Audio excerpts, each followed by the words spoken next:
Bueno, las personas que están ingresando por primera vez, bueno, yo nunca he estado muy de acuerdo en la forma esta en la que ahora se hace matrícula, ¿verdad? Que es un sistema de 3 vueltas, que es más complicado que los campeonatos de fútbol. Pero bueno, las personas que están entrando en aprovechamiento tienen que ponerse al día, ¿verdad? Hemos tenido varias clases, las clases han quedado grabadas. Este, Vamos por la segunda lectura, hoy vamos a empezar a comentarla. em, y em, bueno, tienen que leer el programa y si hubiera alguna duda sobre eso, yo lo que les recomiendo es que me escriban de vuelta y programamos el horario de atención más temprano de la clase o más tarde, por si tienen dudas con el programa, con la evaluación, todo eso, porque si no, se atrasa la clase. Em, Bueno, dicho esto, vamos a continuar porque tendríamos que tener que terminar, o sea, teníamos que empezar con la lectura de Tarazana Arriola.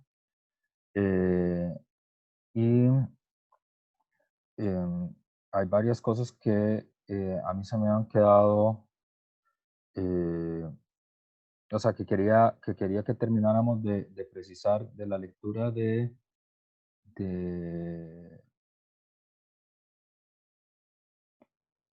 de Quijano, ¿verdad? Porque habíamos quedado por aquí. em, Hay varias cosas que yo creo que hay que terminar de tener claro. Esto, primero, lo de la colonización del saber y la colonización del tiempo. Em, bueno, eso lo habíamos terminado de ver, es decir, que no hay que entenderlo en clave romántica, es decir, hay un grupo de saberes en la experiencia colonial que sí quedan incorporados al saber universal, sobre todo los saberes que son susceptibles de ser utilizados en la matriz productiva, es decir, los saberes que vienen en la botánica, del conocimiento de las plantas, de ese tipo de cosas. Y los saberes que tienen que ver con la construcción de la subjetividad y la capacidad de tomar control del mundo, eso sí desaparecen, ¿verdad? Es decir, los idiomas y las religiones desaparecen. La colonización del tiempo está asociada a la universalización eh, de un universo único espacio-temporal, ¿verdad? Es decir, los distintos calendarios que existen, las distintas formas de controlar el tiempo, de medir el tiempo desaparecen, en función de una única forma de control, de medir el sistema mundo, ¿verdad? El sistema del tiempo común. Eso lo habíamos visto en la clase anterior, ahí habíamos quedado. Aquí hay un elemento que hay que tener claro que tiene que ver un poco, aunque no tanto con nosotros, que tiene que ver con en el proceso en el que se fue construyendo Occidente. eh, Nosotros quedamos anclados en el universo de lo occidental, pero periférico. Es como el lugar que tiene América Latina, ¿verdad? Somos occidentales, pero no somos periféricos. Los pueblos originarios y afrodescendientes quedan metidos en América Latina, pero sin subjetividad, ¿verdad? Es decir, con la subjetividad suprimida. Occidente construyó un otro que tiene tanta dignidad como él, pero aún así es subordinado, pero es con el que establece diálogo, ¿verdad? Es decir, esta es la relación que tenemos con Oriente, con lo oriental, ¿verdad? Es lo otro que es digno, digamos, de que Occidente entable un diálogo con él, pero aún así subordinado, ¿verdad?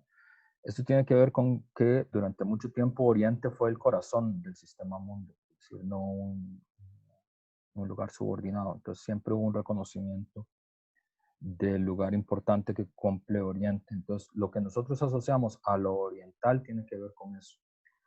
Eh, Quien mejor ha trabajado esa idea, si pueden revisarla con detalle, es eh, Edward Said, el intelectual palestino, ¿verdad? Un libro que se llama Occidentalismo, donde trata sobre eso, pero básicamente Oriente, ¿cuáles son los pares binarios en relación con Oriente? Oriente es despótico políticamente, ¿verdad? Es decir, es el lugar de los emperadores y de los dictadores, ¿verdad?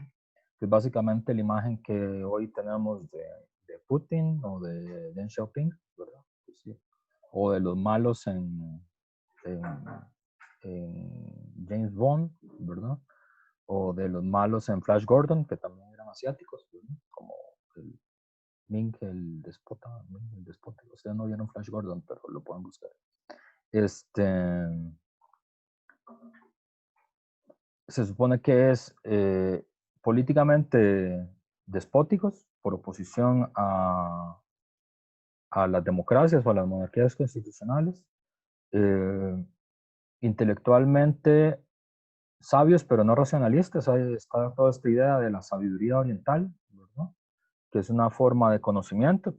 O sea, ahí no hubo supresión de la subjetividad como en la religiosidad y en la subjetividad indígena o afrodescendiente. Hay un reconocimiento, eh, hay una incorporación, pero se supone que es una sabiduría sin yo, sin ego, sin principio de individuación, ¿verdad? Entonces es la idea que nosotros tenemos del nirvana budista, ¿verdad? O de la meditación yoga, o de todas estas formas de religiosidad y espiritualidad indias, chinas, como esta idea de la sabiduría ancestral y ese tipo de cosas. Desde el punto de vista eh, de la familia y de la sexualidad, aparece toda esta imagen como de la sexualidad exótica, ¿verdad? Eh, esa es la forma en la que fuimos construyendo lo oriental, ¿verdad? Eh, Amartya Sen, que es un hombre que fue premio Nobel de Economía en 1998, es un economista famoso, ¿verdad? Es el arquitecto de los conceptos básicos con los que se mide la teoría del desarrollo humano, y es indio también, el indio y inglés, ¿verdad? Eh, Señala que, por ejemplo, esa forma de entender el problema, pues es un poco unilateral, ¿verdad? Pero obviamente, en el sentido en el que la imagen de China o de Arabia como el lugar del misticismo, de la sabiduría profunda, de alguna forma como de irracionalismo trascendentalista, ¿no? Como la idea del nirvana, ese tipo de cosas, ¿verdad? De la supresión del self y del yo mismo. Y Occidente como la cuna de lo racional, lo técnico racional, la industria, ¿verdad? El conocimiento práctico. Todo eso es una tontería desde el punto de vista histórico-social, porque de China y de Arabia viene la pólvora, viene el álgebra, viene el papel, viene la imprenta. Es decir, sería imposible todo lo que nosotros asociamos a lo técnico racional contemporáneo sin la presencia de lo chino, ¿verdad? Pero digamos, esta construcción de Oriente es una construcción posterior que también quedó para nosotros. Entonces, ¿qué es lo realmente nuevo que hay en el sistema mundo contemporáneo a diferencia de los otros sistemas mundos que existieron? Lo realmente nuevo es que, uno, hay una civilización global, eso es verdad, que el capitalismo logra hacerlo, es decir, antes de la conquista y la colonia de América, lo que hay son 7 mundos distintos uno de otro, que no están interconectados y que muchas veces desconocen de su propia existencia, ¿verdad?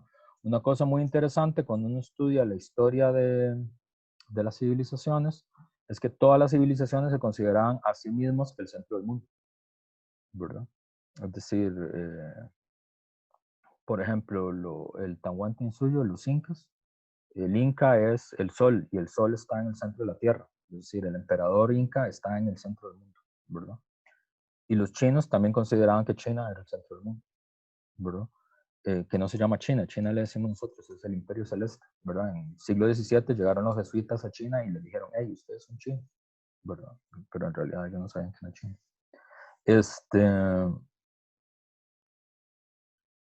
Entonces, lo que sí se hizo fue una interconexión de digamos, de los 7 grandes mundos que existían previo a la conquista de la colonia de América, Es decir, se construye una existencia socialmente articulada desde hace 500 años. Y esta hegemonía va produciendo instituciones, digamos, que se empiezan a transformar cada vez más en instituciones universales, ¿verdad? ¿Cuáles son esas instituciones universales? La empresa capitalista, es la primera, ¿verdad? La familia burguesa contemporánea, el Estado-nación y el eurocentrismo cultural. Son las cuatro grandes instituciones del mundo contemporáneo, ¿verdad? Eh, estas, todas estas instituciones interactúan entre sí, ¿verdad?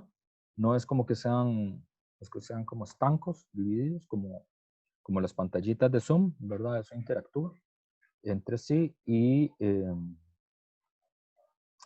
interactúa no solo en todo el planeta, sino más allá del planeta, ¿verdad? Es decir, el sistema capitalista moderno no solo unificó todo el planeta, sino que unificó aquello que no es el planeta con nuestro planeta, ¿verdad? Como la Luna o Marte, ¿verdad? Entonces, eso es lo realmente nuevo. A partir de ahí, uno de los rasgos fundamentales del europeísmo, del eurocentrismo, que en el pensamiento latinoamericano, en el pensamiento costarricense, van a ver que es clave, es un sistema de dualidades que no se logran resolver, ¿verdad? En algún sentido un sistema de dualidades trágicas, ¿verdad? Trágico aquí significa que no se puede resolver, ¿verdad? Lo trágico es aquello que no se puede resolver. Lo dialéctico es aquello que encuentra una superación, ¿no? Definiciones técnicas. ¿Cuáles son esas dualidades que no se logran resolver? La dualidad cuerpo-no cuerpo o cuerpo-alma, ¿verdad?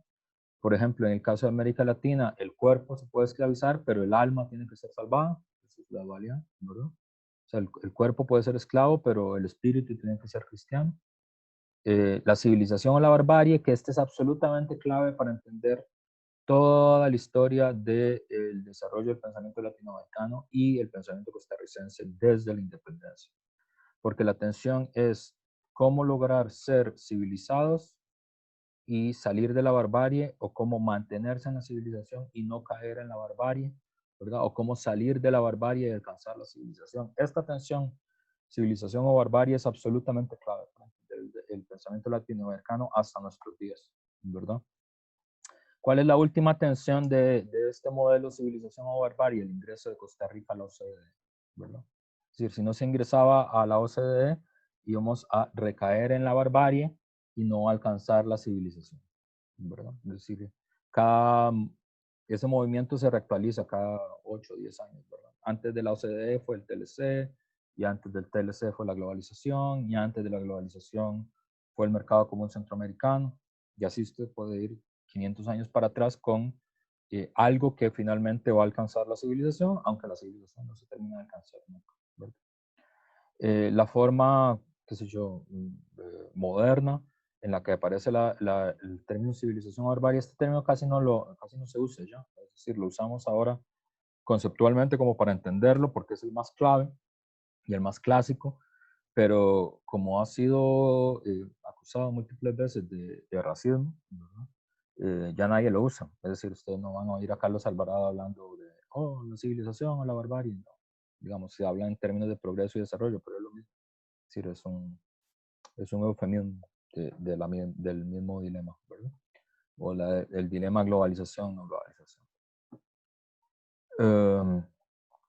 Este es importante, esta parte aquí, para ya poder entrar al texto de Taracena Arriola.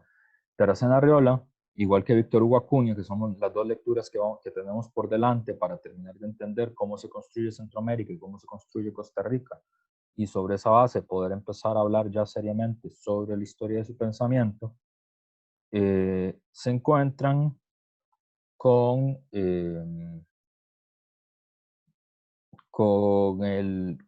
digamos, con el debate clásico sobre la filosofía de la nación y la filosofía de la nacionalidad, de la que creo que ya habíamos hablado en alguna otra clase. ¿Cuál es el dilema de la filosofía de la nación, la filosofía de la nacionalidad? La filosofía de la nación tienen, yo no, eso ya se los había explicado, ¿no? Ahora tengo la duda, ¿no? Tiene tres, bueno, Ariela dice que no, si Ariela dice que no, probablemente debe ser cierto. Hay tres grandes teorías sobre la filosofía de lo nacional, que eso em, tiene que ver con la historia de la filosofía moderna, ¿verdad? Hay tres grandes teorías. Uno, la teoría romántica, que es la más fácil de entender, porque es la mayoritaria, digamos. Digamos, si alguien nunca ha estudiado un curso de filosofía y nunca se ha preocupado por estos problemas y nada más, digamos, vive en su país y ya, entonces tiene una filosofía romántica de la nación. Es como han visto como estos programas de computadora que cuando uno no elige, lo hace elegir por default a uno, a alguien. Entonces, por default, usted cae en la filosofía romántica de la nación. Eh, que se llama romanticismo para los que no son de filo, no porque tenga que ver nada con las telenovelas o con Corín Tellado o con algo así. Ustedes no vieron novelas de Corín Tellado. Bueno, una señora que se llama Corín Tellado, que era muy importante en las novelas. Romanticismo es una filosofía que tiene que ver con una hipótesis, bueno, con varias ideas distintas. El experto en eso en la escuela es Jorge Prendas, que lo estudia junto con, cuando explica Hegel, ¿verdad? Es decir, eh, pero básicamente para lo que nos interesa en este curso es bastante, o sea, uno podría estudiar semestres enteros esta filosofía y esta literatura, porque es una filosofía, es una literatura, es una música, es una concepción del mundo, ¿verdad? En el sentido más amplio del término.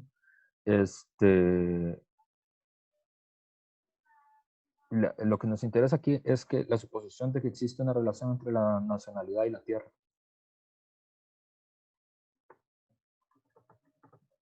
Esta es la hipótesis. Hay una relación entre la nacionalidad y la tierra. Eh, y obviamente tierra en el sentido como más filosófico del término, pero también en el sentido material, en la tierra en el sentido del suelo, del barro. Y de aquí se desprenden varios conceptos que son muy importantes. Landsname, digamos, bueno, todos los países del mundo tuvieron grandes tradiciones románticas, ¿verdad? Los italianos, los alemanes, los españoles,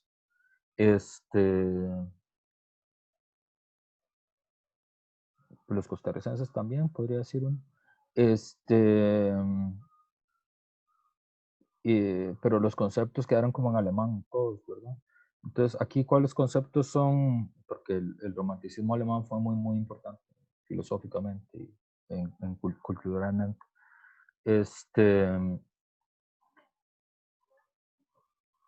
¿Cuál concepto es importante aquí? El concepto de espacio vital, y el concepto de Volgeist, del espíritu del pueblo.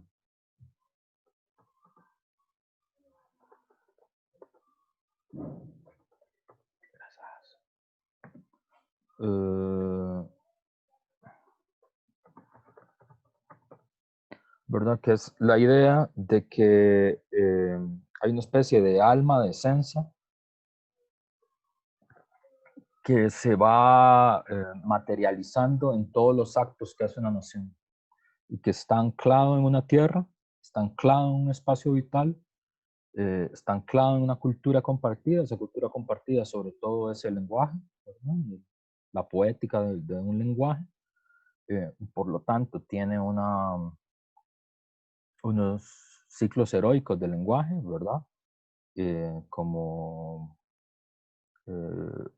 como el ciclo artúrico en el mundo inglés, como la chanson de Roldán en el mundo francés, como la canción de Roldán en el mundo francés, como, ¿cómo se llama esta otra cosa? Beowulf, ¿verdad? Como esas grandes sagas románticas, ¿verdad?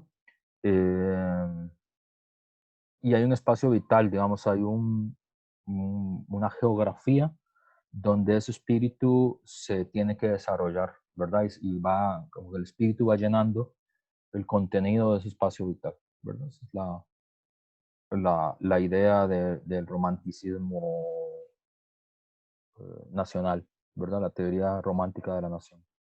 Y esta esencia es prehistórica, ¿verdad? Es decir, anterior a la historia ya había como una esencia de lo alemán, de lo inglés, que se fue materializando, ¿verdad? A lo largo de la historia de esa nación. Y esa es la teoría más popular, ¿verdad? Por ejemplo, en los libros de secundario que uno estudia estudios sociales y eso, lo que tiene es una teoría romántica de la nación, ¿verdad? Porque dice, Cristóbal Colón llega a Costa Rica en 1502, en 1502 no había Costa Rica, ¿verdad? Es decir, es una esencia anterior a la existencia real del país, ¿verdad? Que se va materializando en cada uno de los actos de esa población. Desde el punto de vista cultural, aunque parezca un poco, ¿cómo decirlo? El ejemplo es un poco tontillo, pero bueno, es el que me sé. Digamos, el objeto cultural donde más fácil uno entiende cómo aparece esta idea del romanticismo nacional es con el folclore, ¿verdad? Eh, que es lo mismo, es el folk, es la idea del pueblo, ¿verdad? El espíritu del pueblo. En Caña Dulce está eso, ¿verdad? La idea esa romántica de la nación está en esa canción, ¿verdad? Es decir, el país es la milpa, los bueyes, la casa, el campesino que trabaja con la tierra, ¿verdad? Esa idea, ¿verdad? Que se actualiza en cada uno de los mitos nacionales, romanticismo. La segunda versión es la de Benedict Anderson, que es un gran teórico de la teoría de lo nacional, que tiene un libro que fue un parteaguas en la historia de esto, aunque también alguna gente atribuye que ya Eric Hobsbawm tenía la misma teoría, pero el que se hizo famoso fue Benedict Anderson, que tiene un libro que se llama Comunidades Imaginadas. Entonces, la idea de Benedict Anderson es que la nación es una comunidad imaginada. Es decir, que en realidad lo que existen primero son estados, ¿verdad?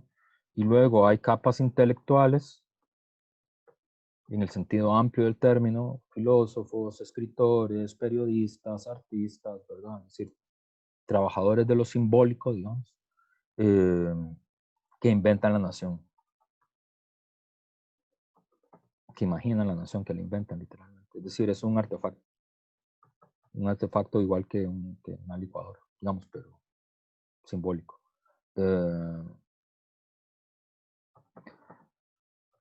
Esta interpretación en nuestros textos, bueno, sobre la teoría romántica de la nación no vamos a leer mucho porque no hay que, es decir, con solo existir en el país ya uno sabe de qué trata, entonces no vamos a leer nada en especial sobre eso. Pero de la segunda, la interpretación de Benedict Anderson, es la interpretación que tiene Víctor Hugo Acuña, por ejemplo, o Arturo Tarazona Arreola también, que son dos de los autores que vamos. Entonces, esta es la segunda forma, y la tercera forma es la que defiende Quijano, que no solo, que bueno, que está bien, que es como un lazo común con Anderson, que efectivamente hay algo de artefacto en las naciones, ¿verdad? Efectivamente hay algo de comunidad imaginada, pero, dice él, no se puede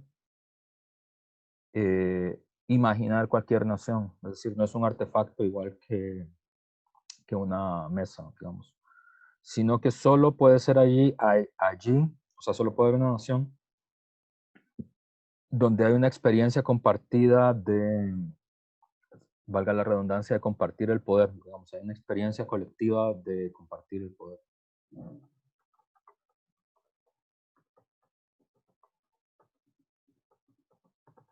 El poder y sus recursos, el poder social, ¿no?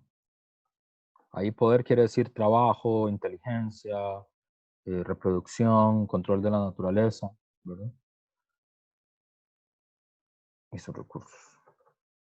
Si no hay una experiencia compartida de distribución del poder, digamos, de control del trabajo y sus recursos, de la subjetividad y sus recursos, de la sexualidad y sus recursos, de la naturaleza y sus recursos, no hay nación. ¿verdad? No se puede inventar arbitrariamente, ¿verdad? Eh, esas son las tres teorías que hay.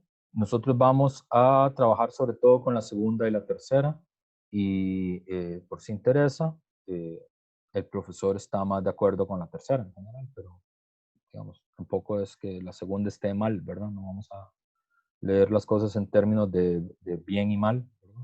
A mí me parece, o sea, me parece más convincente la tesis de Quijano y por eso es que se los puse a leer, ¿verdad?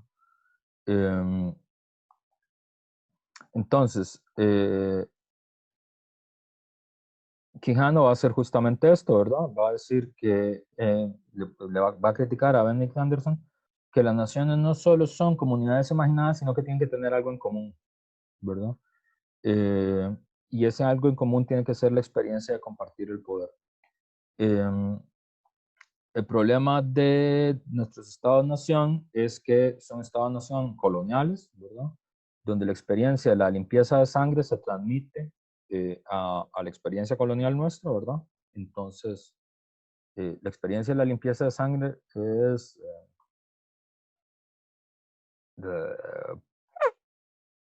los que, iba a decir, los que han leído el Quijote, pero uno no sé si lo han leído. Es un gran libro, pero no es, leerlo en el secundario no es una gran idea. No se entiende mucho.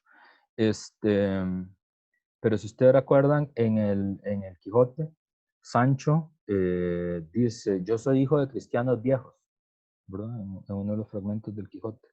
Un cristiano viejo es porque quiere decir, yo no tuve limpieza de sangre, mi familia no fue judía antes, ¿verdad? Eh, y los cristianos nuevos son judíos convertidos, judíos, son marranos, ¿no? Son judíos convertidos, o musulmanes convertidos, ¿verdad? Y parte de las posibilidades de ascenso al aparato político, al aparato administrativo, estaba asociado a los certificados de limpieza de sangre. Es decir, a que usted demostrara que usted era un cristiano viejo, ¿verdad? Que no solo usted era cristiano, sino que sus padres eran cristianos y sus abuelos eran cristianos. Eso a nosotros nos puede parecer medio raro, pero en el, en el, en el contexto español tiene sentido porque lo que se supone, la suposición básica es que los marranos no iban a ser leales a la corona. Es decir, que si eran conversos recientemente, a la primera que pudieran se iban a aliar otra vez al sultán. Entonces, no se les podía confiar, digamos, acceso al poder político. Y ya para terminar aquí, vean, esto es muy importante porque esto tiene que ver con la definición de bárbaros, ¿verdad? Que es un término que se lo debemos a las casas, por cierto, que es un término muy importante en la historia del pensamiento latinoamericano, absolutamente central, eh, justamente eh, porque muy temprano, digamos, la primera gran tensión digamos, uno de los Facundo, de verdad, los libros insignes de la historia del pensamiento latinoamericano, eh, justamente que es Facundo de Sarmiento, ¿verdad?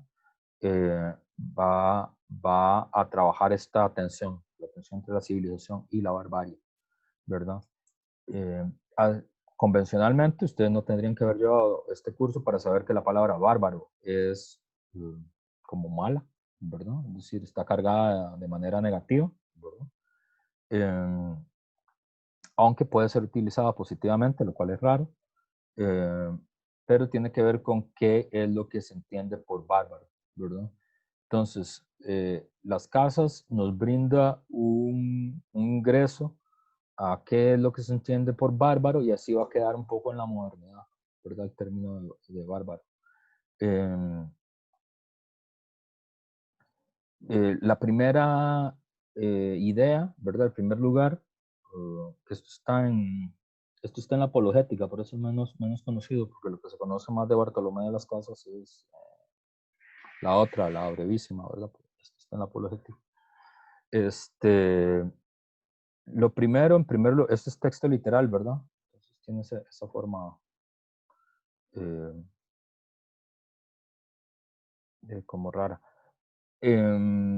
Lo primero que tenía que ver con el debate sobre si el racismo siempre ha existido o si el racismo es constitutivo de la modernidad, ¿verdad?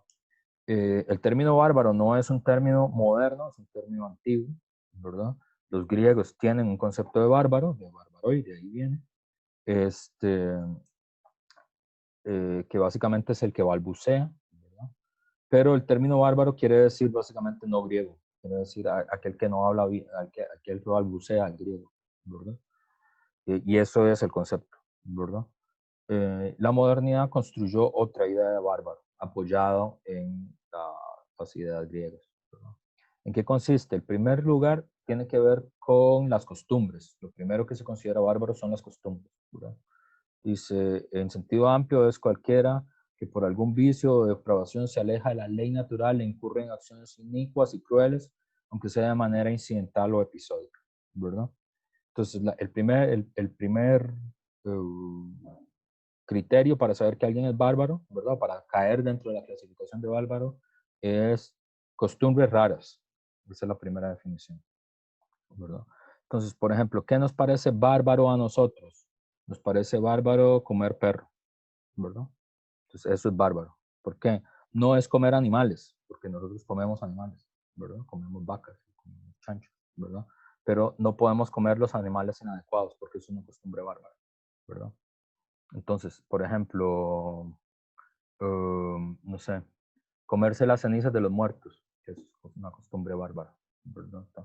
Eh, o no darle cristiana sepultura a la gente, ¿verdad? Esas son costumbres bárbaras. Todas las costumbres que nos parecen inadecuadas, que nos parecen viciosas, ¿verdad? Eruptar en la mesa, ¿verdad?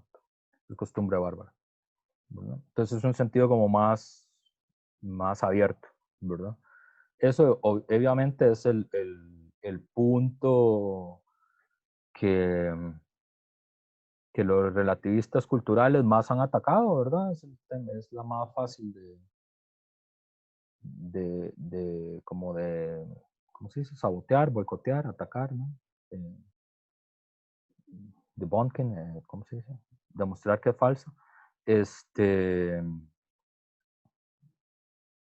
porque, bueno, es un tema que le apasionó mucho a Montaigne, ¿verdad? En este ensayo brillante sobre los caníbales, ¿verdad? Que es una defensa de los caníbales, uno de los grandes textos de defensa del relativismo cultural, pero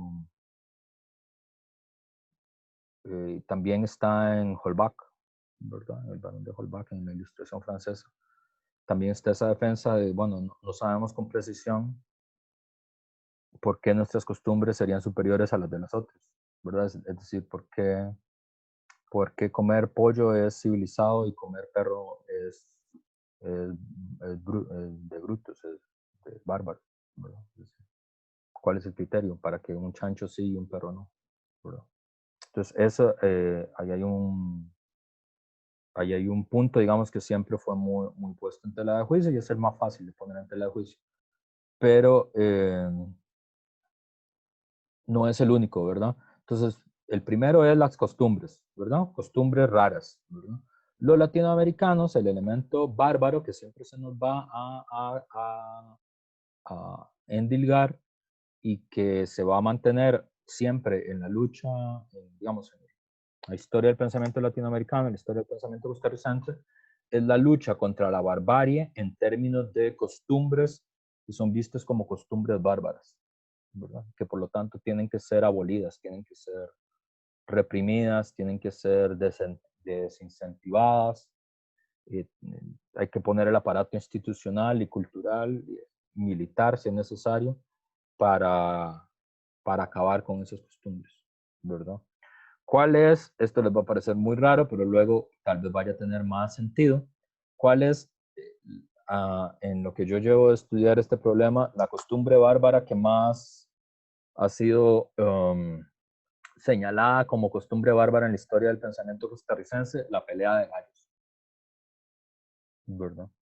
hay una historia muy grande de la historia del pensamiento costarricense en contra de la pelea de gallos. Y suena muy raro porque parece una cosa muy como nimia, no sé, como yo la primera vez que lo noté me parecía raro, pero uno puede encontrar registros de 250 años de historia de todos los grandes pensadores costarricenses que en algún momento se refieren a las peleas de gallos, ¿verdad? Como, y si ustedes lo piensan, hasta nuestros días eso sigue siendo un problema. Es decir, 250 años después, cada algún tiempo aparece una discusión sobre el problema de las peleas de gallos, ¿verdad? De hecho, hasta hace relativamente no mucho, creo que fue el año 2010, tal vez una persona que tenía una posición política muy prominente en las filas de uno de los partidos que en ese momento parecía que tenía posibilidades de acceder al poder, que era el Movimiento Libertario, perdió su posicionamiento político justamente cuando aceptó que era gallero, que era, o sea, que participaba de las peleas de gallos. Entonces eso hasta hace 10 años seguía siendo un problema en Costa Rica, no es un problema del siglo XVI. Entonces, eso, por ejemplo, ese es una, y el otro es el alambique, es la otra costumbre plebeya, el guaro de contrabando, ¿verdad? ¿Por qué? A mí también, yo vi varias de las caras aquí en Zoom, yo también hice la misma cara de ustedes de eso, por qué podría ser relevante, pero si siguen la historia del curso, van a ver que eso aparece una vez y otra vez y otra vez y vuelve a aparecer y parece que no va a dejar de aparecer, justamente porque no tiene que ver eh, tanto con la práctica en sí misma, sino con que también, pero tiene que ver más con una petrificación de lo que consideramos como una forma pura de las costumbres plebeyas, ¿verdad? Como lo que nos sigue conectando con lo más bárbaro de nuestro pasado, o sea, como el bárbaro que no se termina de ir nunca, ¿verdad? Por más aprobaciones de la OCDE que hayan, por más, qué sé yo, certificaciones mundiales de ISO 9000, por más 5.0 que sea nuestra economía, eso siempre está ahí, ¿verdad? Como algo que regresa. Pero bueno, digamos, lo bárbaro está asociado a costumbres depravadas, digamos, sería la idea. Hay un segundo término que tiene que ver con hablar una lengua extraña o que no tiene escritura. Eso es la otra gran idea, el otro elemento, digamos, para saber que hay un bárbaro, ¿verdad? Que es el elemento que le damos de lo griego, ¿verdad? Que bárbaro es el que no habla griego. Si usted habla persa, entonces, bueno, y se acabó. Esto, sobre todo para nosotros, está anclado en la idea de que se construyeron, digamos, 6 grandes lenguas imperiales, ¿verdad? La razón, eh, digamos, la justificación ideológica que explica la desaparición de los lenguajes indígenas está asociado a este elemento, porque el criterio que se tenía para saber si algo era bárbaro o no, era si tenía la posibilidad de traducir literalmente los conceptos que venían del latín, que era el lenguaje imperial. Perdón, esa fue la definición.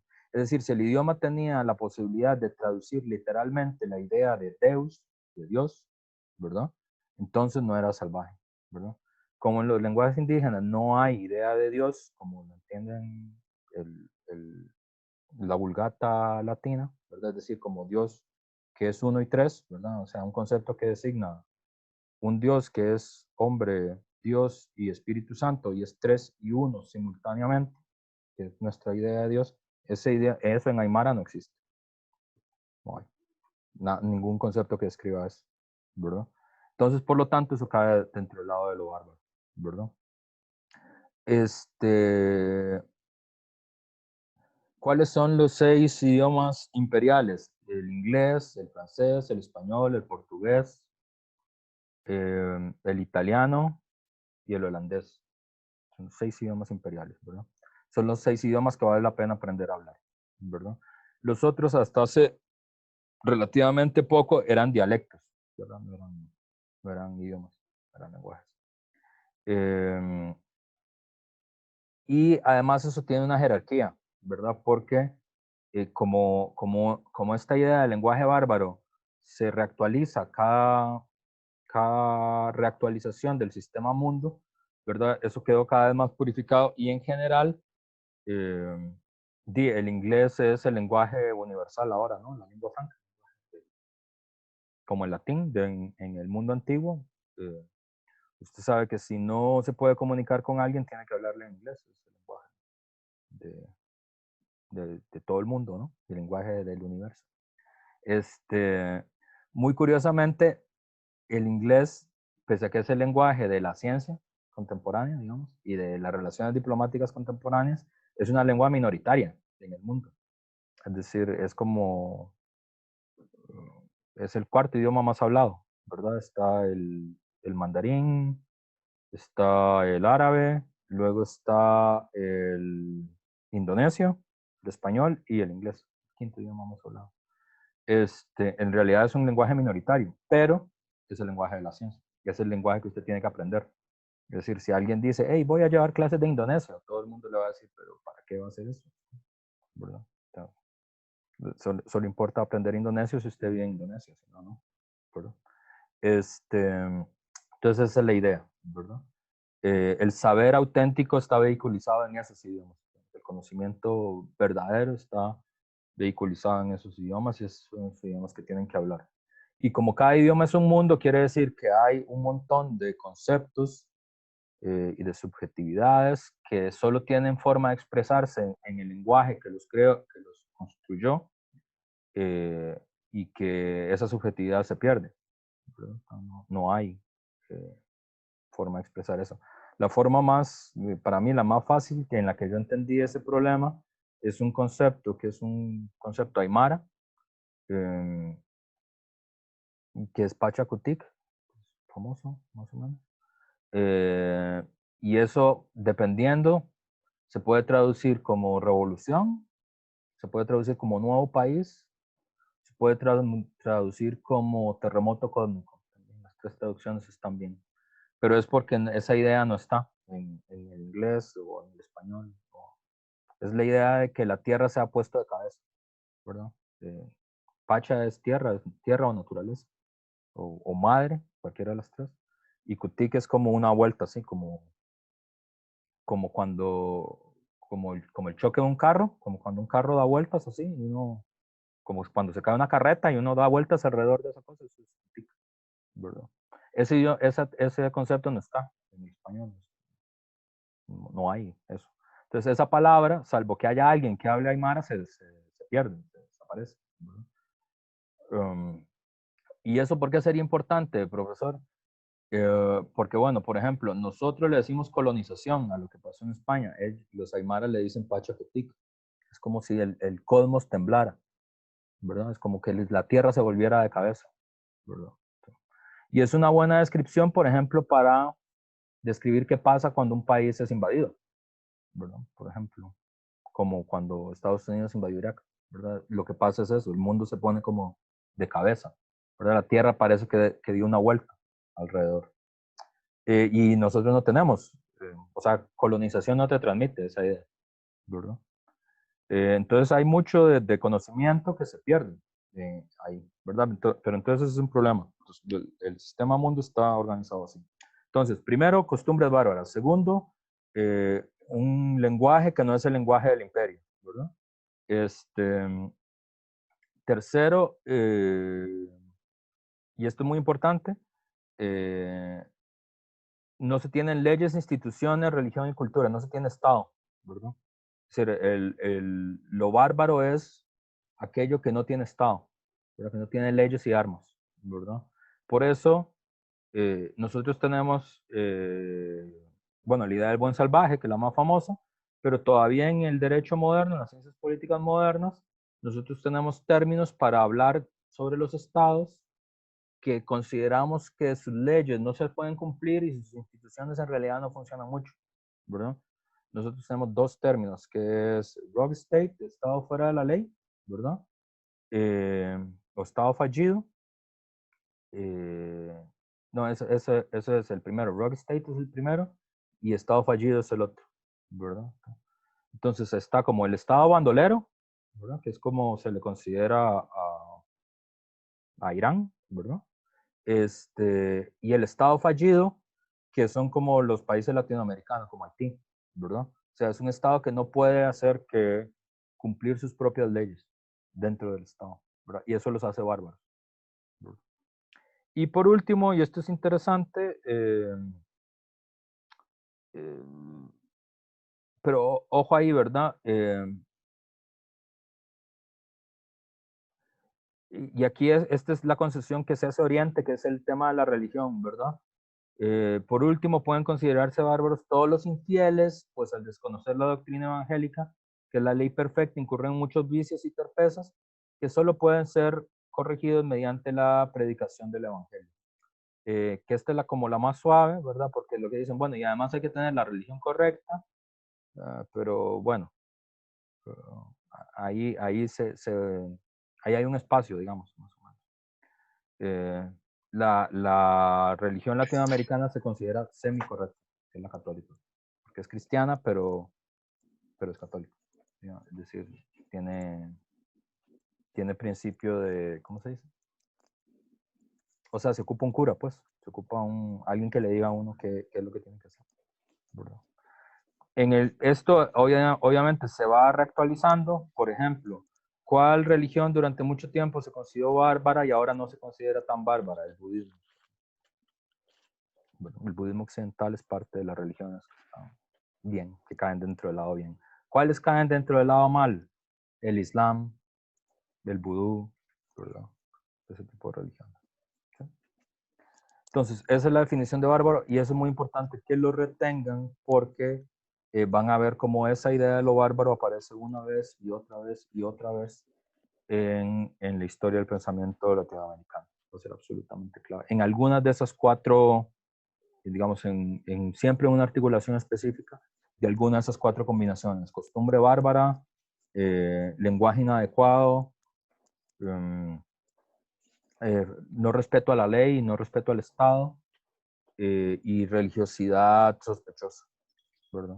Esas cuatro cosas siempre aparecen articuladas. Ahora, Carlos, está medio maldita. No me había mandado ni fórmulas, porque dice, ayer te... Ya. Bueno, son las 9:50, entonces vamos a hacer el primer corte de la mañana, ¿verdad? Y vamos a dar 10 minutos para que vayan a lavarse la cara, desayunar los que no han desayunado, hacer jumping jacks o lo que sea que quieran hacer en estos 10 minutos. Profe, Y ¿puede escribir en el chat lo de los Aymara? Lo de los Aymara. el concepto es Pachacutic. Sí, ¿Pacha qué era? Es que no lo... Pachacutic. Ah, Cutic. Pachacutic, que se puede traducir como revolución, como nuevo país o como terremoto cósmico. Cualquiera de las tres traducciones está bien, ¿verdad?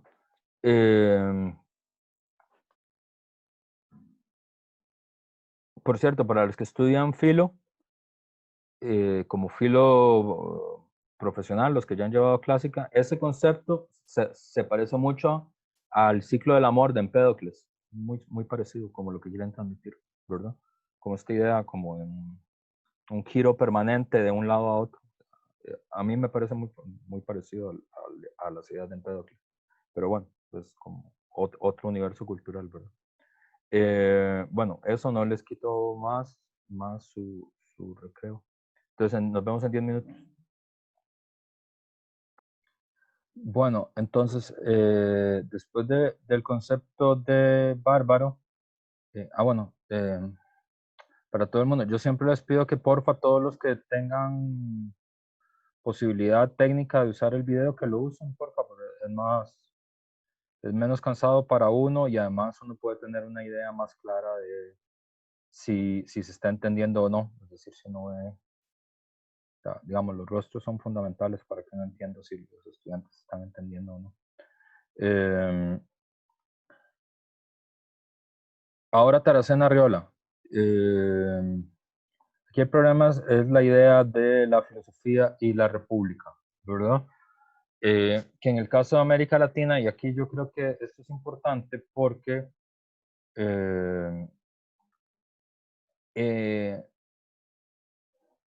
bueno, por varias razones. Primero, la polémica de Quijano sobre la relación entre nación y Estado, ¿verdad? Que normalmente se usa como si fuera una sola cosa, normalmente se habla de Estado-Nación.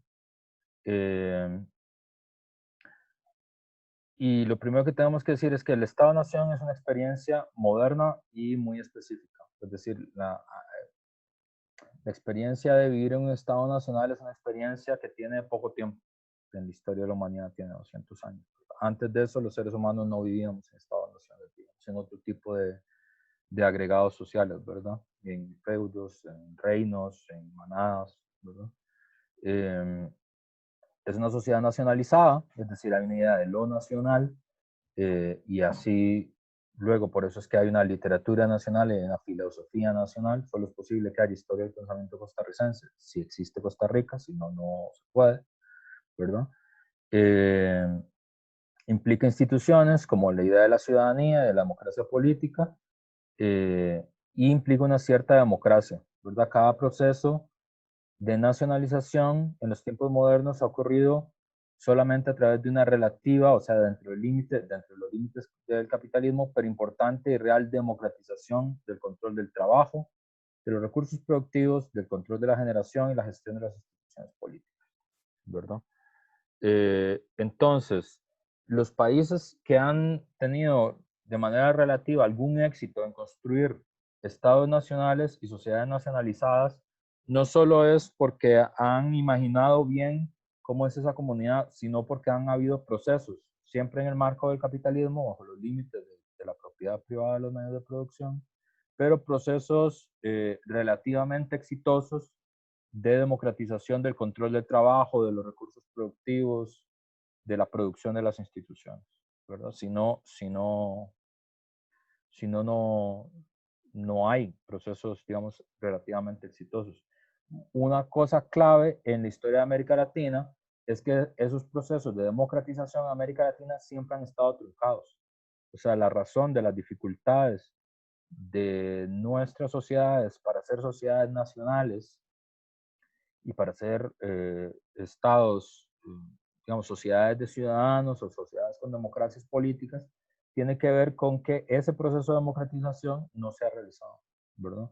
Y donde se ha realizado ha quedado truncado, ¿verdad? No es que no se haya intentado, se ha intentado, pero esos procesos son rápidamente truncados, ¿verdad? Entonces, esa relación entre compartir una experiencia de control del trabajo, de los recursos, eh, de las tierras, de la subjetividad, es clave para que tenga sentido la idea de la nación. Si no, no, ¿verdad? Fíjense que la tesis de Taracena Arriola, justamente, para entender Centroamérica, ¿verdad? Porque Costa Rica como país es el producto de un triple fracaso, ¿verdad? Eh, Y eso es como una cosa difícil porque como nosotros consideramos que Costa Rica es un país excepcional y ejemplar desde el siglo XVI, es como eh, difícil como sacar esa conclusión. Pero si ustedes se fijan, en realidad, Costa Rica es el fracaso primero de la monarquía española, de la idea de una monarquía universal bajo el reino de los Borbones, es decir, el imperio español se degrada, se desintegra, ¿verdad? Se parte en mil pedazos. Digamos, es incapaz de sostenerse como imperio. Eh, y además, después de varios siglos de decadencia, ¿verdad? No es que era un imperio en pleno florecimiento, pero además fracasan las ideas de naciones ampliadas, ¿verdad? Que convencionalmente nosotros le llamaremos a eso bolivarianismo, ¿verdad? Por Simón Bolívar, que el personaje más importante, digamos, y es el prócer de la independencia de América Latina. No es el único prócer, pero es el prócer modelo, ¿verdad? En el caso de Centroamérica, digamos, el intelectual orgánico que uno asociaría a la experiencia bolivariana es Morazán, ¿verdad? Como el que representaría esa experiencia, ese tipo de conciencia, ¿verdad? Pero los otros importantes son O'Higgins, San Martín, Bolívar, Morazán, ¿verdad? Sí, esos dos. Esos cuatro. Y Taracena Arriola, hablando sobre lo que decían las élites ilustradas postcoloniales, que les cae encima, digamos, la independencia nacional, digamos, las tres elementos que uno tiene que retener de la lectura es que se señala, uno, que es un texto de José Manuel de Arce, ¿sí? Que son estos criollos blancos a los que les cae encima la independencia nacional. Es uno, no hay tal cosa como sentimiento nacional, dice. Cada estado quiere ser un imperio, ¿verdad? Cada estado quiere mandar, y nadie tolera a sus superiores. Quiere decir, no existe poder legítimo, ¿verdad? Ya de entrada, lo que nosotros teníamos era estados que eran restos del estado colonial, que a su vez eran restos de un proyecto fallido de república, donde el problema del sentimiento nacional no existía, ¿verdad? Justamente porque la experiencia esta del sentimiento nacional no tiene que ver solo con la existencia de una filosofía nacional, de una literatura nacional, de una música nacional, sino que tiene que ver con una experiencia real, material, de poder compartir el control del trabajo y sus productos, de controlar las instituciones, esa democratización, de construir, de compartir la subjetividad, sus conocimientos y las ventajas de esas subjetividades. Eso no hay en América Latina y en Centroamérica. Hay un principio de imperio despótico, ¿verdad? Porque tiene que ver con la incapacidad de compartir una experiencia democrática y ciudadana, y por lo tanto hay un poder ilegítimo, ¿verdad? Es decir, nadie reconoce que haya una institución que tenga más legitimidad que la propia para gobernar, ¿verdad?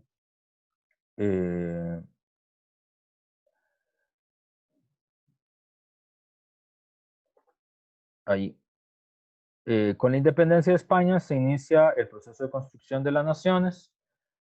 América Latina, eso está también en el texto de Quijano, pero para que lo tengan claro, y esto es muy importante en la historia del pensamiento, que tiene que ver con cómo se resolvió el problema de la nación y de la independencia.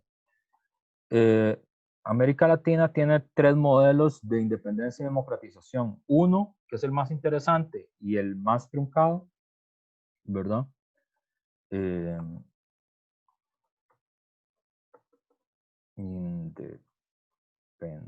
Independencia y nación, que es tan así que nunca se toma en cuenta, porque por ejemplo nosotros llevamos, los latinoamericanos llevamos como 15 años celebrando el bicentenario, ¿verdad? Porque las independencias latinoamericanas empiezan como en el 810 algunas, los argentinos tienen dos, 810 y 816, los venezolanos también tienen dos, pero es porque la guerra fue muy larga, ¿verdad? Entonces, depende de cómo se cuente.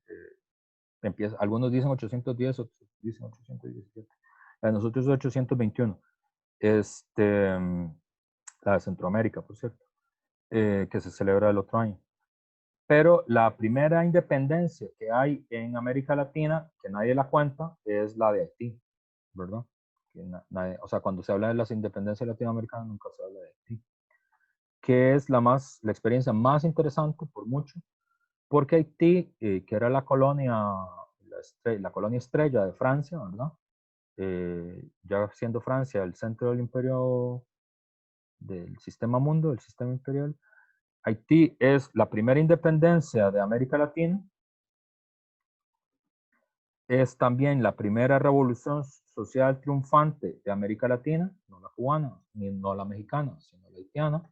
Es la primera vez que una revolución social triunfa en América Latina, ¿verdad? Revolución social en el sentido más clásico, más marxista del término, en el sentido de una clase social que toma el poder y desplaza a otra clase social. Y además es la primera y la única vez en la historia que hay una revolución de esclavos que triunfa. Es la única experiencia humana que ha habido de eso. Porque ustedes, si han visto,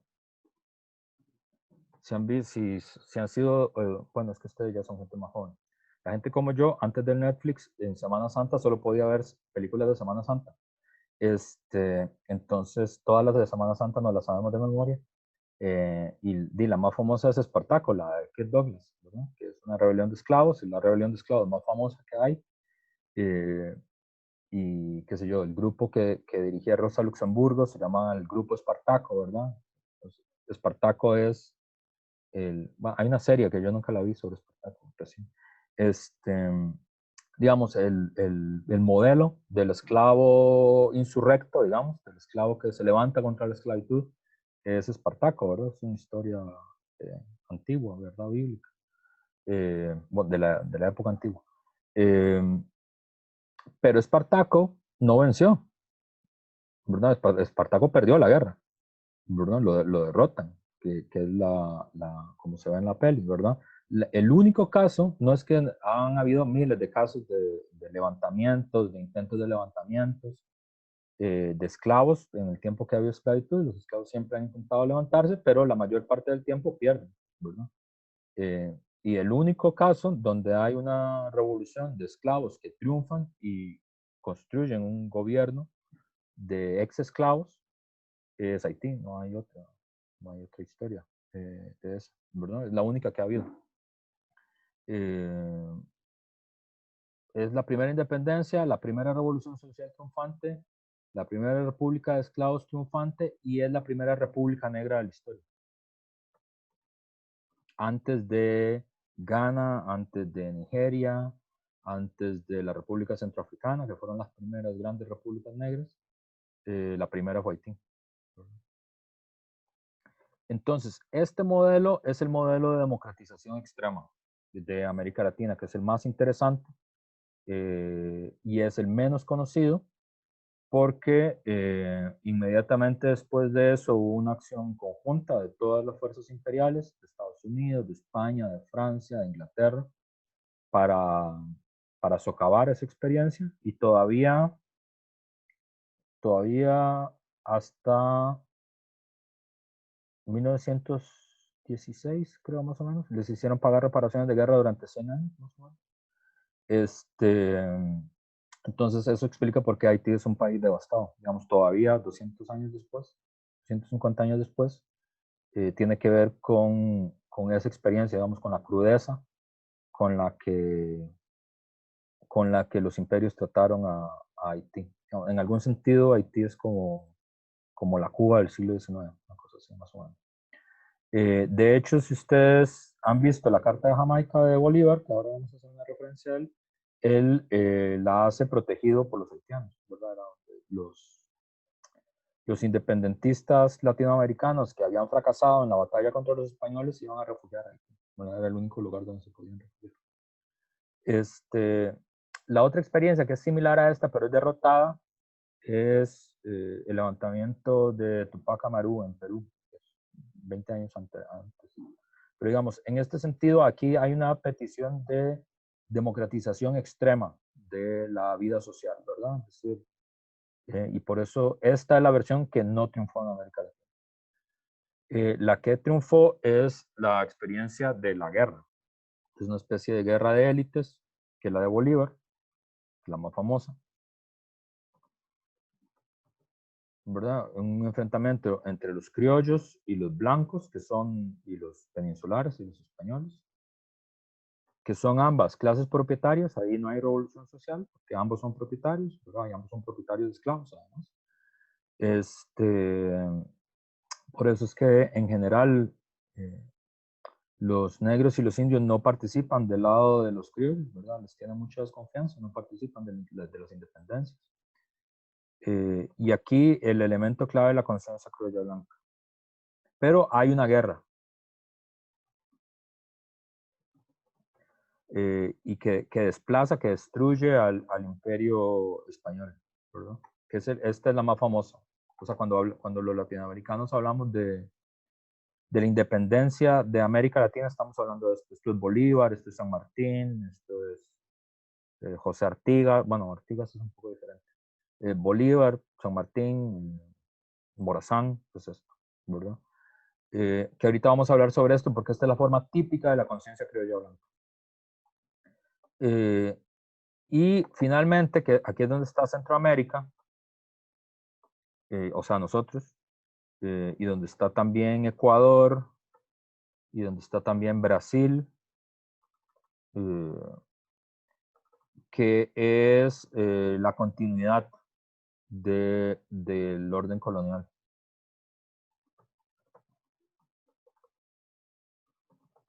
Si ustedes han visto la declaración de independencia de Centroamérica, lo que dice es, que es la que firma Manuel José de Arce, ¿verdad?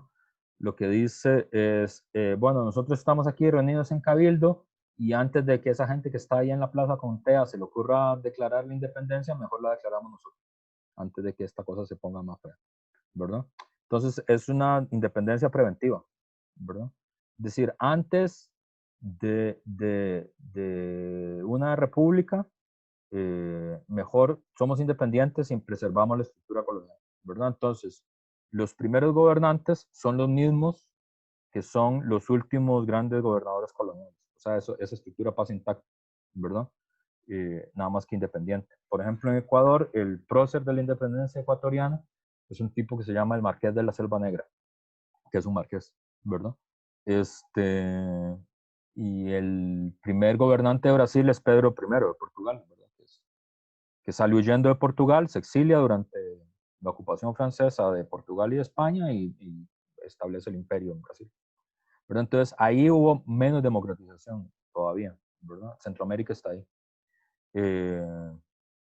Entonces, para que nos ubiquemos, la historia de Costa Rica es una tensión entre el modelo 2 y el modelo 3, ¿verdad? Entre el modelo 3, ¿verdad? Que es el orden pasa intacto, ¿verdad? Los mismos que eran los gobernantes coloniales van a ser los gobernantes de la primera etapa de la independencia. Y también hay criollos que tienen contradicciones con los españoles que quieren construir algo diferente, quieren construirse una nación para ellos, ¿verdad? Pero no saben muy bien cómo hacerlo, ¿verdad? Y de hecho fracasan, ¿verdad? Es decir, el bolivarianismo, pese a que el prócer de la independencia latinoamericana es Bolívar fracasa en su proyecto, ¿verdad? Es decir, no hay una gran Colombia en América Latina. Lo que hay son 20 naciones distintas, ¿verdad? Separadas una de otra. Pero ahí hay varias ideas que yo quiero que ustedes vayan viendo, porque Bolívar llama, y aquí viene la otra cosa con Bolívar, que es importante, y que tiene que ver con la historia del pensamiento latinoamericano. Yo les había dicho que, bueno, que ustedes me tienen que comprar un tiquete en el curso, que es que hay un pensamiento latinoamericano, que hay una filosofía latinoamericana, que es distinta a la filosofía clásica, ¿verdad? Y por lo tanto uno tiene que ir viendo los conceptos, ¿verdad? Igual que cuando uno estudia filosofía clásica, que uno tiene que entender el concepto de entelequia y el concepto de esencia y el concepto de materia en Aristóteles, exactamente igual. Aquí, con los autores que vamos a estudiar, vamos a tener que intentar entender sus conceptos, ¿verdad? Que existen. Nada más que no tienen tanta fama como el concepto de materia en Aristóteles, ¿no? Y además, les había puesto este ejemplo de verdad de los leones calvos, en el sentido de que formalmente nosotros consideraríamos que Bolívar sería como el equivalente de la Ilustración francesa para nosotros, ¿verdad? Si siguiéramos un modelo de historia universal, digamos, los independentistas latinoamericanos serían el equivalente de los ilustrados ingleses y franceses. Esa sería como la explicación formal, ¿verdad? Esa explicación está mal, ¿verdad? Esa explicación son los leones calvos, ¿verdad? Que para los que son nuevos, la explicación de los leones calvos es porque hay un filósofo francés, Buffon, que es un naturalista muy importante, que que decía, es que el problema de América Latina es que el problema de América es que tiene que haber algo en la tierra, que él creía que eran los pantanos, que hace que las cosas no crezcan, ¿verdad? Y por eso es que hay leones que son calvos y no tienen melena y son más chiquitillos que los leones, ¿verdad? Y los elefantes también son enanos, ¿verdad? Y el problema es que no es que hay leones calvos, el problema es que hay manigordos, que eso es otra cosa, no es un león calvo, ¿verdad? O no hay elefantes enanos, lo que hay son dantas, ¿verdad? Es decir, y las dantas están bien, nada más que son dantas, ¿no? Y no tendrías por qué compararlos con los elefantes. Nosotros tenemos eso mismo aquí, en el pensamiento, ¿verdad? Entonces, ahí hay varias polémicas que tal vez es importante reseñarlas antes de ir a eso. Primero, hay una polémica sobre si existió ilustración en América Latina o no. Eso nadie lo discute en Europa.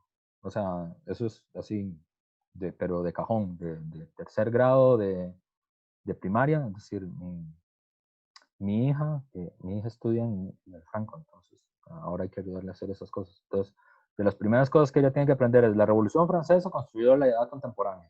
Se acabó, ¿verdad? Es decir, eso nadie, ni alguien de 3 años lo discute. Pero en América Latina, eso no se sabe. Entonces, eso está en discusión. Hay un debate sobre hay un debate sobre cuándo empezó el pensamiento latinoamericano propiamente dicho, ¿verdad? Entonces, ¿por qué hay un debate? Porque no está claro si la sabiduría indígena cuenta o no cuenta como filosofía. Eso está abierto. Y hay autores indígenas. Hay autores que dicen que sí y hay autores que dicen que no. Eso está abierto, ¿verdad? Bueno, entonces aquí estoy haciendo trampa porque estoy poniendo mi posición antes, ¿verdad? Entonces, en realidad tendría que ser conocimiento.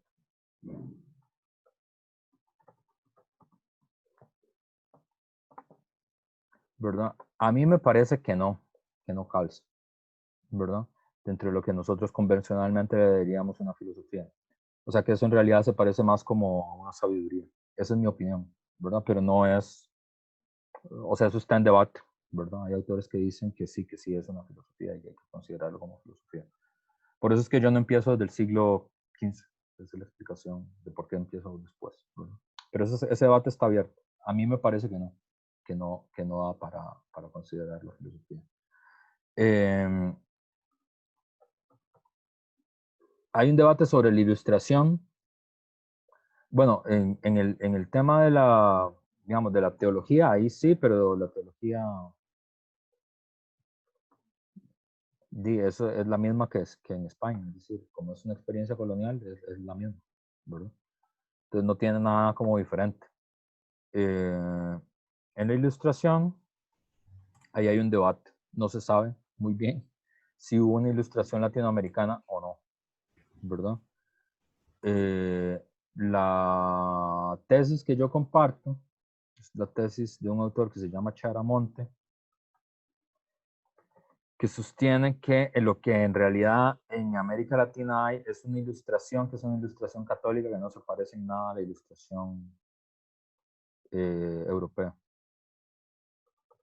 Y que eso es muy importante, porque la ilustración europea fue un conocimiento que tenía como motor intentar llevar adelante un proceso de democratización de la vida social en Europa, ¿verdad? Una democratización de la subjetividad, una democratización de la propiedad de la tierra, una democratización de las posibilidades del comercio, ¿verdad? Y ese es el empuje y por eso es que son tan agresivos, ¿verdad? Es decir, uno lee a Holbach, digamos, que es el que me parece a mí más interesante, y es un autor que escribe con mucha fiereza, con mucha agresividad, igual Diderot, ¿verdad? También con una ironía así muy fina y muy agresiva contra los reyes, ¿verdad? Porque ese es el proyecto, ¿verdad? Entonces, y tampoco les daban mucho espacio, entonces era un proyecto de abrazo partido, ¿verdad? Que terminó en una revolución social, de hecho. Pero en América Latina hubo una ilustración que estuvo a cargo de un señor jesuita, que esto es también importante en la historia de América Latina, que se llama Benito Jerónimo Feijó. Benito Jerónimo Feijó. Feijó es un apellido gallego, que es el jefe de los jesuitas en México. Los jesuitas son muy importantes en la historia de América Latina, muy, muy, muy importantes. Bueno, en la historia de Europa también, pero es diferente, porque los jesuitas son una orden de la Iglesia Católica que la construye un señor que se llama, ay, se me olvidó el nombre. El jefe de los jesuitas es, uy, me olvidé. ¿Cómo se me va a olvidar? Ahorita me voy a acordar, me va a caer. Lo importante es que la orden jesuita es la Compañía de Jesús y San Ignacio de Loyola, ya me acordé. El fundador de la orden es San Ignacio de Loyola, la Compañía de Jesús, y San Ignacio de Loyola era un militar, ¿verdad? Que se hace sacerdote. Entonces organiza la Compañía de Jesús como si fuera un ejército. Y es el ejército de Dios, es decir, es la orden religiosa para combatir a la reforma luterana, ¿verdad? Para enfrentar a los luteranos. Entonces, un ejército son gente muy agresiva, muy confiada de sus ideas y es un ejército, ¿verdad? Y los jesuitas en América Latina son importantes por varias razones. Una, porque por esta misma extraña combinación que hay en América Latina, los jesuitas intentan llevar adelante, primero, una de las que se considera las principales experiencias, digamos, comunistas utópicas de la historia, que es la idea de intentar instaurar una especie de comunismo cristiano entre los indígenas del Guaraní y los indígenas del Paraguay, que hay una peli muy buena que trata sobre esa historia, que es La Misión, de Robert De Niro, con música de Ennio Morricone, gran músico, gran compositor, gran película. ¿Cuál película, profe? Es que no la entendí. La Misión, de Robert De Niro, que es una historia real. O sea, es una historia histórica, ¿verdad? Entonces, que es una especie de monasterio donde hay propiedad común de la tierra, donde los indígenas son tratados como ciudadanos, son evangelizados, pero, digamos, aprenden todas las artes modernas y eso. Y es una experiencia muy, muy perseguida, ¿verdad? Y es interesante.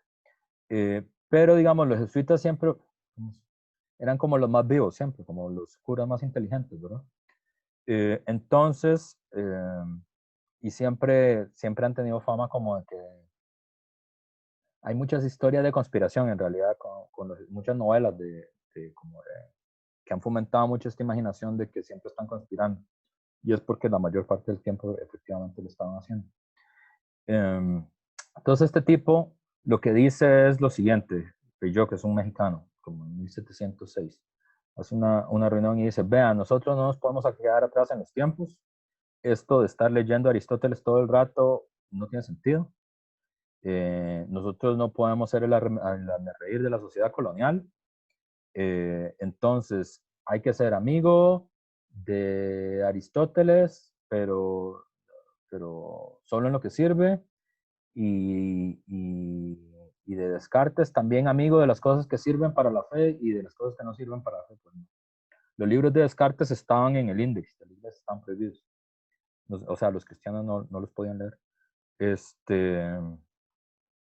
Pero Feijó dice, bueno, las cosas esas que lo hacen dudar de la fe a uno, eso no, toda esa cosa no. Pero toda la parte de la óptica y de las cosas de la ciencia, eso sí tenemos que saberlo porque si no vamos a hacer el hazme reír de todo el mundo, ¿verdad? Entonces, hay una especie de ilustración católica en América Latina que tiene que ver con el desarrollo de las técnicas, de las artes, de la ciencia, física, y eso lo promueve la iglesia. Digamos, la iglesia no persigue eso. Entonces, es una ilustración rara. Y por eso es que hay una duda de si existió ilustración en América Latina, ¿verdad? A mí me convence, sí, a que lo que hay es como una ilustración católica, que es una especie de ilustración conservadora. Es medio raro, porque es como lo contrario de la ilustración francesa. Es una ilustración para preservar el orden, no para transformarlo. Y justamente previendo que venía una conmoción, dice, aquí antes de que esto se ponga más feo de la cuenta, hay que hacer cambios justamente para que el orden no se desbarate, ¿verdad? Y eso es lo que hubo. Y sí, claramente, mi opinión es que ya el primer atisbo del pensamiento latinoamericano como tal, que claramente estamos en presencia de pensadores latinoamericanos con conceptos propios, con una ontología propia, con una ética propia, con una política propia, es el pensamiento de la independencia. Ahí sí, claramente, ¿verdad?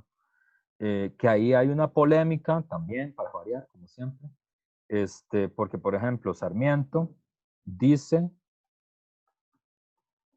que yo no comparto esto, pero lo dice Sarmiento, entonces es importante decirlo, que el pensamiento de la independencia latinoamericana es una copia de la Ilustración francesa. Esa es la tesis de Sarmiento. O sea, que las ideas de la independencia latinoamericana son las mismas que las de la Revolución Francesa. Es un solo fenómeno global. Mi opinión es que no es así, ¿verdad? Que el independentismo, que en realidad le deberíamos decir bolivarianismo, la mejor forma de hablarlo es una forma de la conciencia criolla que no se parece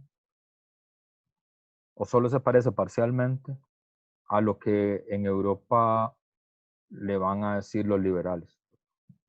O sea, Bolívar es muy poco liberal, muy poco ilustrado, o sea, es un ilustrado que no es liberal. Ese es el punto. Es un ilustrado que está en contra de la democracia.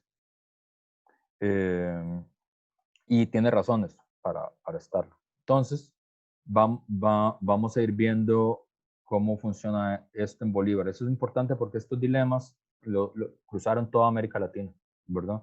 Y dejaron la marca en todo el pensamiento latinoamericano.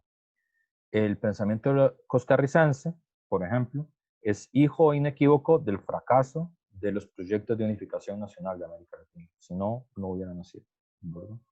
Justamente lo que se quiere es encontrar una respuesta al fracaso de la monarquía española y al fracaso del intento de unificar América Latina. El primer periodo de la construcción del pensamiento latinoamericano es un término que a mí me encanta porque Bolívar le llama el periodo de las patrias bobas. Es un concepto en Bolívar. Entonces, eso, las patrias bobas, es un concepto.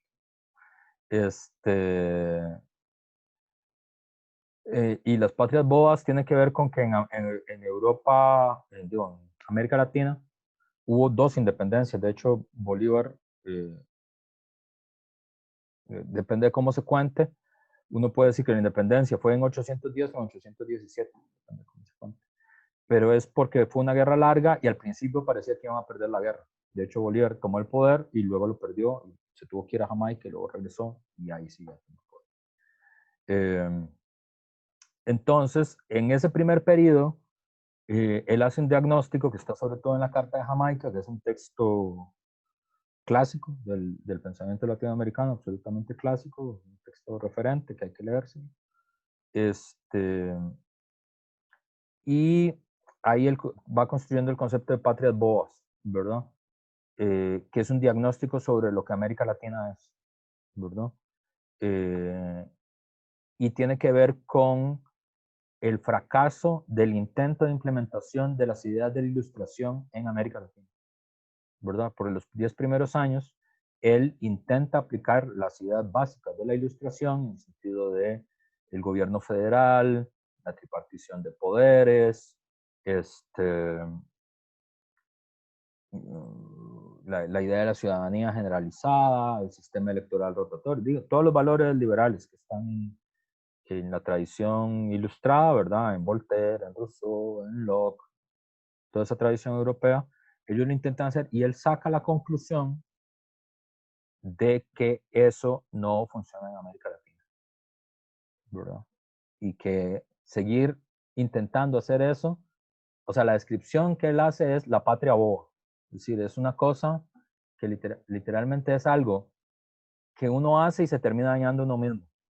O sea, que uno hace con buena intención y termina dañándose uno mismo por hacerlo. Esa es la idea, ¿verdad?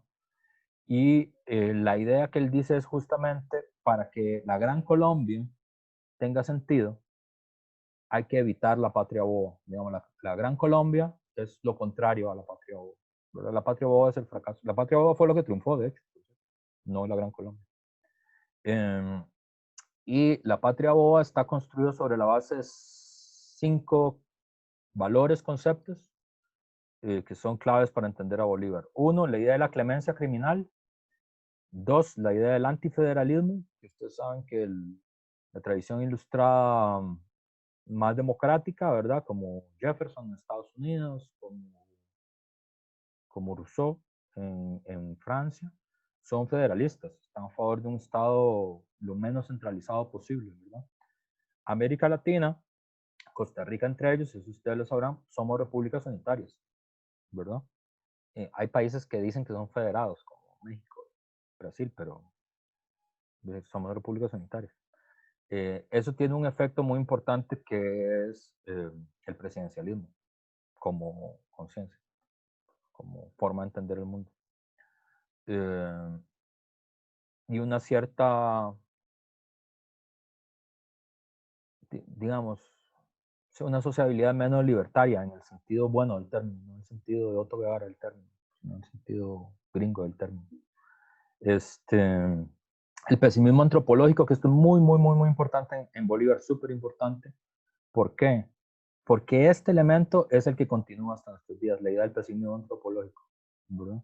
La ilustración es optimista antropológica, ¿verdad? Es decir, la ilustración hereda la tradición del optimismo antropológico, la idea de que los seres humanos son buenos por naturaleza, ¿verdad? Es Rousseau, ¿verdad? Los seres humanos son una tabla rasa que se puede escribir lo que sea en ella, que los seres humanos son viciosos cuando las circunstancias son viciosas, pero que son virtuosos cuando las circunstancias son virtuosas, ¿verdad? Entonces, con solo variar las circunstancias, usted tendría que dejar que la naturaleza humana actúe por su propia naturaleza y tendría el resultado que usted quiere, ¿verdad? Por eso se supondría que una república federal con el menor gobierno posible sería el mejor posible, porque media vez echemos a las instancias corruptas, a los gobernantes corruptos, a los reyes corruptos, los seres humanos, digamos, tendríamos que desplegar nuestra naturaleza sin mayor problema. Bolívar dice que eso no es verdad.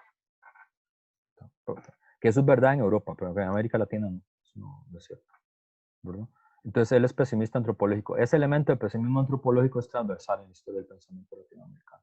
Eso pasa al positivismo latinoamericano, lo veremos en el liberalismo costarricense, lo veremos en el arielismo, en los comunistas un poco menos,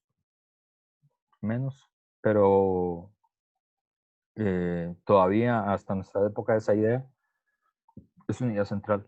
Un concepto muy importante que es el concepto de fuerza moral y el concepto de guerra-muerte como modelo societal. Esos 5 conceptos, esto es Bolívar. Para mí es o sea, un resumen teórico de en qué consiste Bolívar como proyecto, pero en general también qué quiere hacer Morazán, es la otra, el equivalente centroamericano de Bolívar, es esto mismo. Profe, Vamos a ver, ¿aló? Si alguien me preguntó algo. sí, No veo. Ariela, adelante. sí. ¿Qué significa clemencia criminal? A eso voy, a eso voy, a eso voy. Sí, todos esos términos hay que explicarlos porque si no, no se entienden. Ya lo vamos a ver.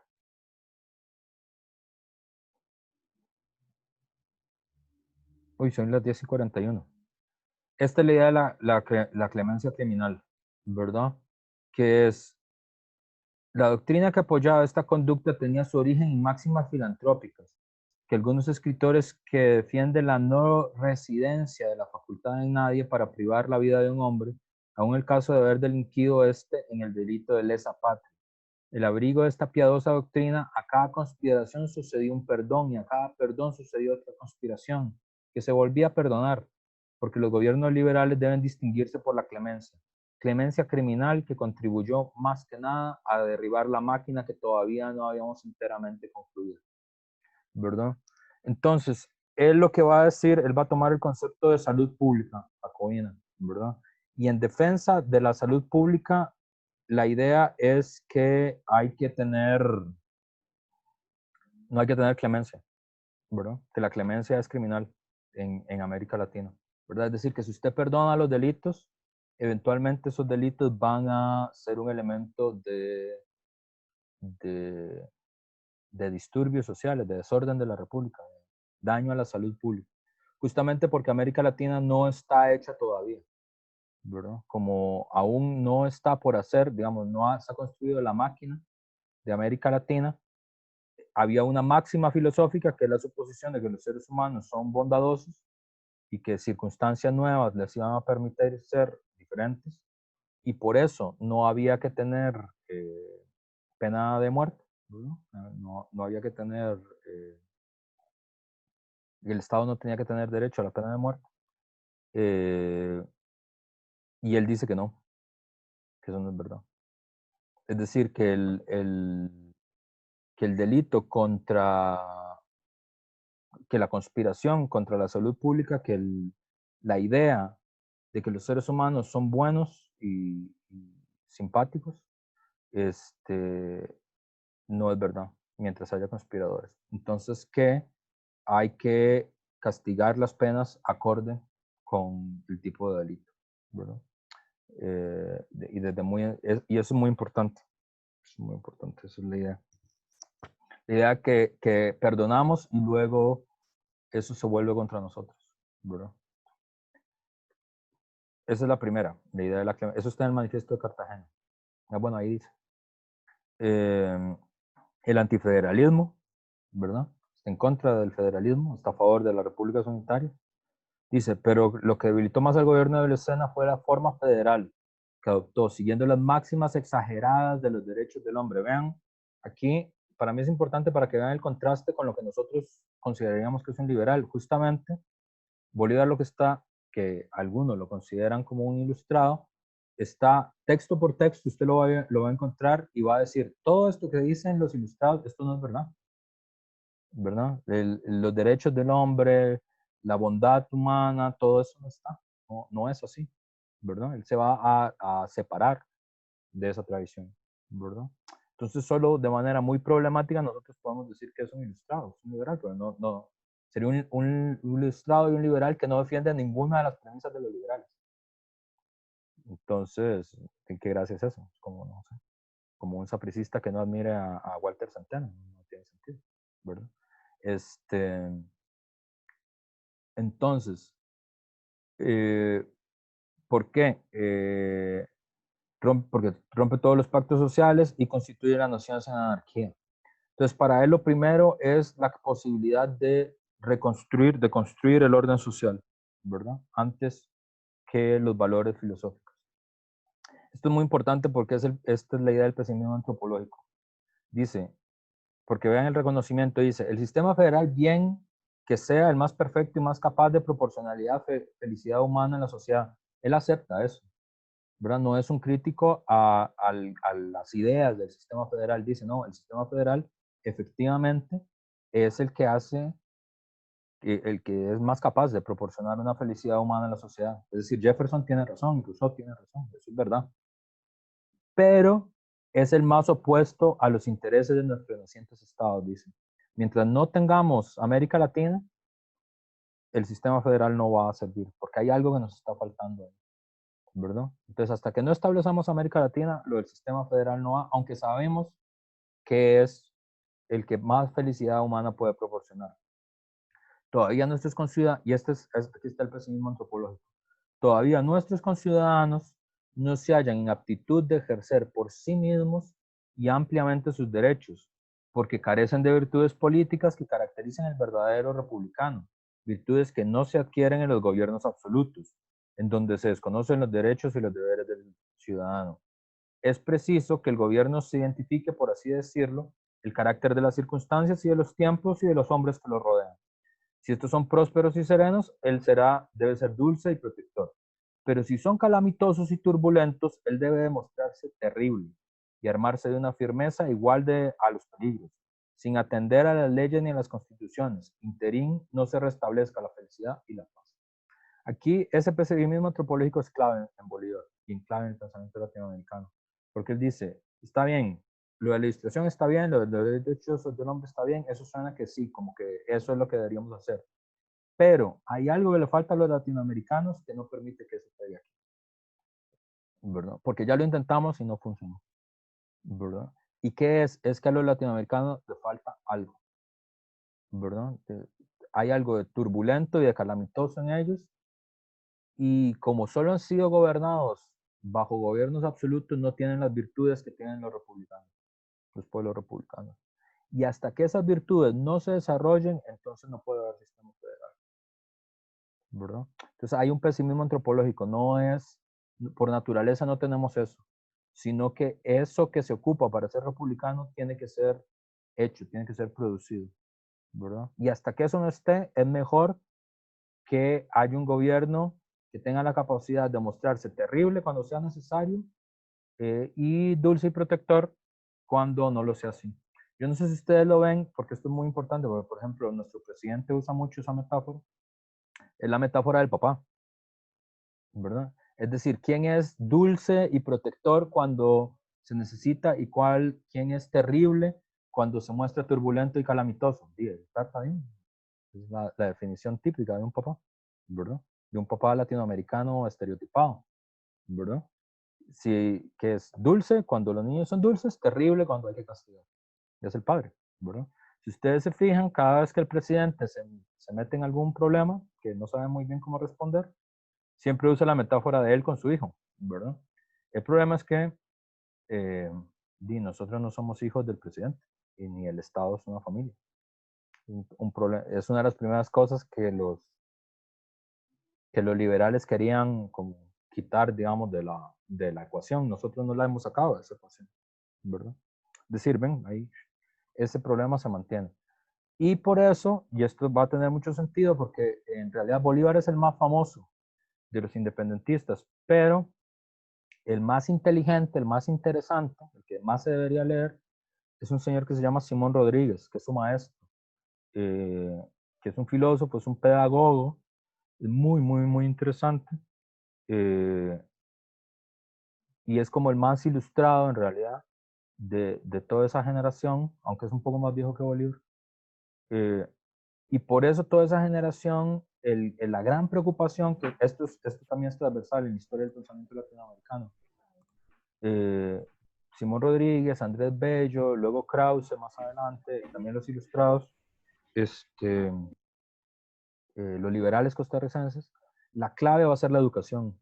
Esa es la clave. O sea, el complemento necesario del pesimismo antropológico es la obsesión por el sistema educativo, ¿verdad? Es decir, la idea es, como hay algo que no está bien en los latinoamericanos, que son como niños, ¿verdad? O sea, como que pueden ser dulces o pueden ser calamitosos, entonces, hasta que los pueblos sean educados en los valores republicanos, entonces ahí sí tal vez podemos empezar a hablar seriamente de instaurar los valores asociados a la ilustración, al gobierno federal, a los derechos del hombre, a la suposición de que los seres humanos van a hacer lo que tienen que hacer, digamos, para llevar adelante.